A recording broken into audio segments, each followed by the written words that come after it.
Halo teman, jangan lupa tetap subscribe di channel Tiwu Ari dan bunyikan loncengnya agar selalu terhubung dengan channel ini. Dan jangan lupa untuk selalu like dan share kepada teman-teman kalian juga ya. Oke, selamat menikmati sajian kali ini.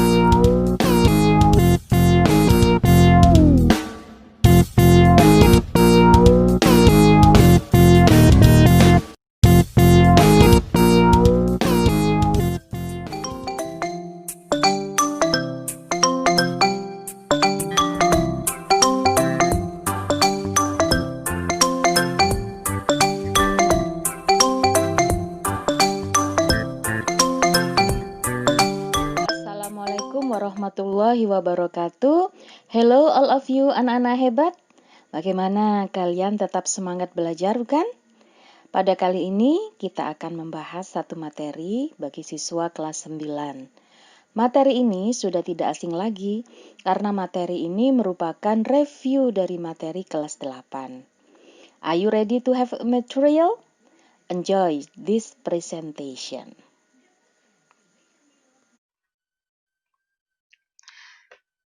Assalamualaikum warahmatullahi wabarakatuh. Hello, awesome students, wherever you are. How is your life? I hope all of you are happy and fine today. Anak-anak hebat, pernahkah kalian mendengar cerita tentang legenda batu menangis? Where does the legend come from? Anyone knows about the legends? Ya, legenda itu menceritakan tentang seorang anak perempuan yang cantik jelita. Sayangnya dia mempunyai perilaku dan tabiat yang buruk terhadap orang tuanya, dalam hal ini ibunya. Dia tidak mengakui ibunya sebagai seorang memang ibunya karena dia berpandangan bahwa ibunya itu orang tua yang lusuh, yang kumal, seperti itu. Akhirnya karena merasa sakit hati, sang ibu mengadu kepada Tuhan dan Tuhan murka kepada anak itu. Akhirnya anak si perempuan tua tadi dikutuk menjadi batu dan karena dari batu itu selalu keluar air, maka orang-orang sekitar menyebutnya dengan batu menangis. This the story is the same with the legend of Malin Kundang. Ya, cerita itu hampir sama dengan cerita Malin Kundang, di mana di cerita Malin Kundang itu juga menceritakan seorang anak laki-laki yang durhaka dan tidak mengakui kepada ibunya. Akhirnya Tuhan menghukum mereka dengan cara merubah mereka menjadi batu. Okay, awesome student. In Indonesia, you will find many legend of folk tales. Ya, Saksien of Putri Jungjung Bui. This is from Kalimantan Selatan. And then cerita asmara antara Roro Jonggrang dan Bandung Bondowoso. Kemudian, nah ini cerita yang baru saja kita bahas yaitu tentang Malin Kundang.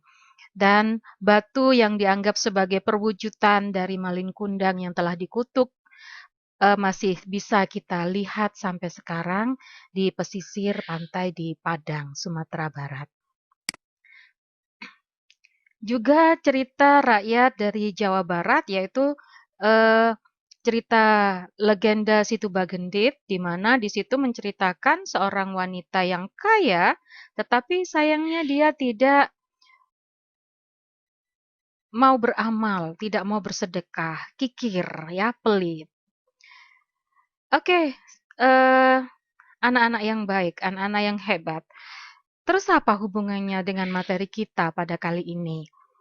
Tentang cerita-cerita rakyat dan materi dalam bahasa Inggris. So, yeah, you're right. In our meeting today, kita akan belajar tentang narrative text. Dan nanti di akhir pembelajaran, kalian diharapkan bisa mengklasifikasikan satu cerita itu apakah satu teks itu bisa masuk naratif teks atau bukan. Kemudian siswa nantinya diharapkan juga bisa mendefinisikan ciri-ciri dari naratif teks. Ya, kemudian siswa juga bisa menyebutkan tujuan komunikatif dari naratif teks. Dan juga siswa bisa menyebutkan struktur teks dari naratif teks. Dan selanjutnya siswa nanti bisa menemukan informasi-informasi dalam teks termasuk juga nilai moral atau moral value atau pelajaran, lesson that we can get from the text. Okay, students, what is narrative text? Narrative text is a kind of text which tells about an imaginative story chronologically. Jadi naratif teks itu adalah suatu bentuk teks, ya, suatu genre teks yang menceritakan tentang cerita hayal, cerita imajinasi yang diceritakan secara kronologis. So, what is the purpose of the text? Whether the end of the text is an or happy ending, the purpose of the narrative text is to entertain or to amuse the reader. Ya. Nah, in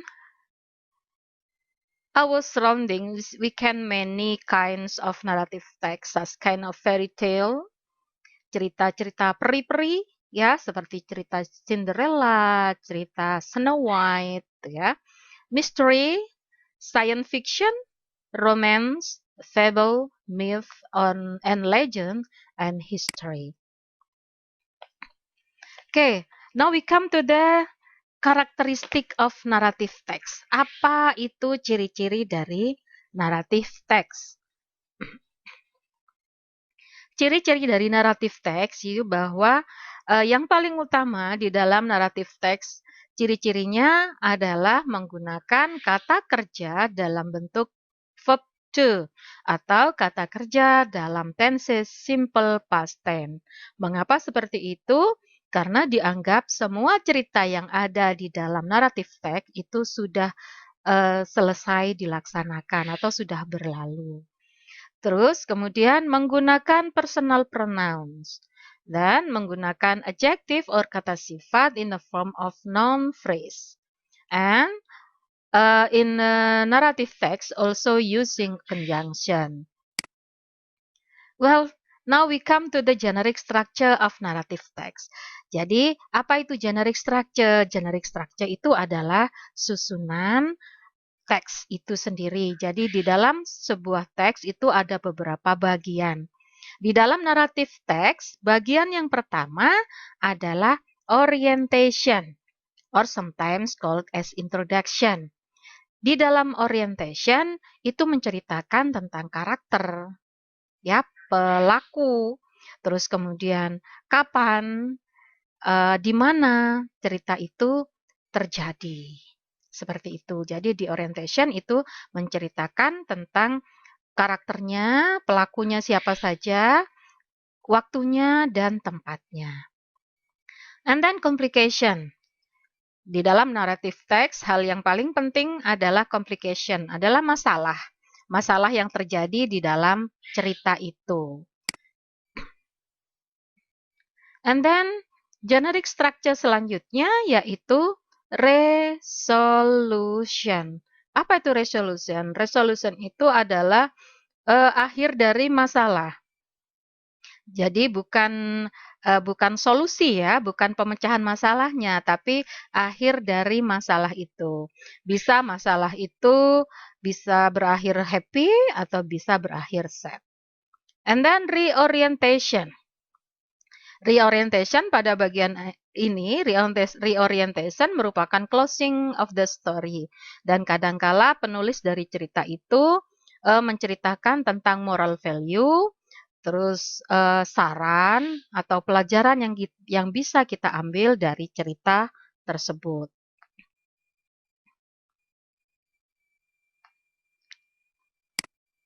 Well, anak-anak, now we will learn about generic structure. Kita akan terapkan ya generic structure. Apa saja tadi generic structure-nya?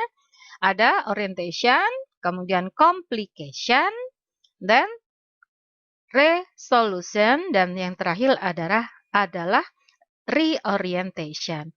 Sekarang ada sebuah teks yang menceritakan tentang batu menangis tadi. Nah, ini ada once upon a time. There was an old widow who lived bla bla bla sampai seterusnya. Ini ada waktu, ya. Terus kemudian ada pelaku di sini old widow, janda tua. Ada beautiful daughter. Ada live in small house, berarti tempat. Nah, kalau begitu ini adalah masuk ke dalam orientation. And then, nah ini.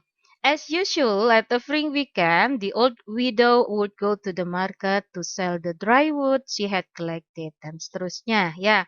Nah, di sini menceritakan bahwa si janda tua tadi, ibu tua tadi, setiap akhir pekan selalu pergi ke pasar untuk menjual kayu kering yang sudah dia kumpulkan.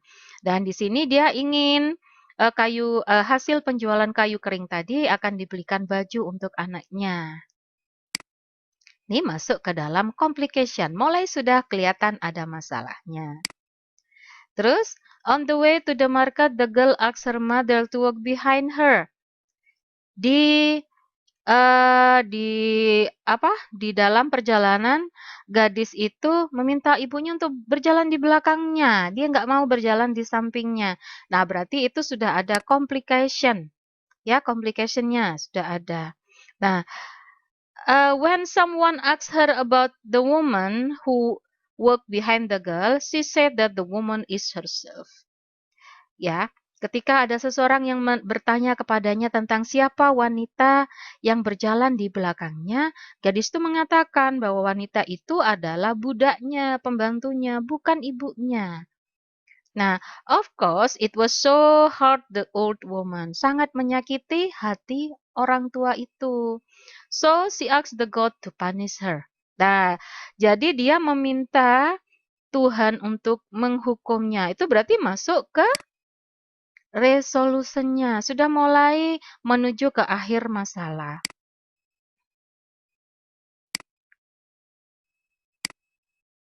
The God heard this. Tuhan mendengar ini. Slowly the girl's body turned into stone. The girl felt so sorry, but it was too late. So when the body completely turned into stone, it gave out the water like crying. Ya, Tuhan mendengarkan itu, akhirnya gadis itu tubuhnya berlahan-lahan menjadi batu, dan gadis itu menyesal, tapi penyesalannya sudah terlambat. Jadi ketika seluruh tubuhnya berubah menjadi batu, nah dari batu itu keluar air yang kemudian sama orang-orang dianggap sebagai air mata dari batu itu, dan akhirnya orang-orang itu menyebutnya dengan batu menangis atau the crying stone. Berarti kalau di dalam generic structure itu masuk ke dalam reorientation. Bagaimana anak-anak hebat? Have you understood about it? Kesimpulannya, naratif teks itu merupakan cerita imajinatif ya, yang dibuat untuk tujuan menghibur pembaca. Entah itu akhir dari cerita itu sedih atau bahagia, intinya cerita naratif itu bertujuan untuk amuse atau entertain the reader. Struktur teks dari naratif teks itu apa saja tadi? Ada orientation, complication, resolution, dan reorientation. Baiklah anak-anak hebat, saya berharap kalian sudah paham tentang materi yang sudah kita pelajari ini ya. Kalau kalian suka dengan materi ini, jangan lupa untuk like, comment, dan subscribe. Nanti kita akan jumpa lagi di materi yang berikutnya. Terima kasih atas perhatiannya. Wassalamualaikum warahmatullahi wabarakatuh. Well, anak-anak hebat, that is about our material for today. If you like the material, don't forget to like, subscribe, and give your comment to this video. Thanks for your attention. See you. Wassalamualaikum warahmatullahi wabarakatuh.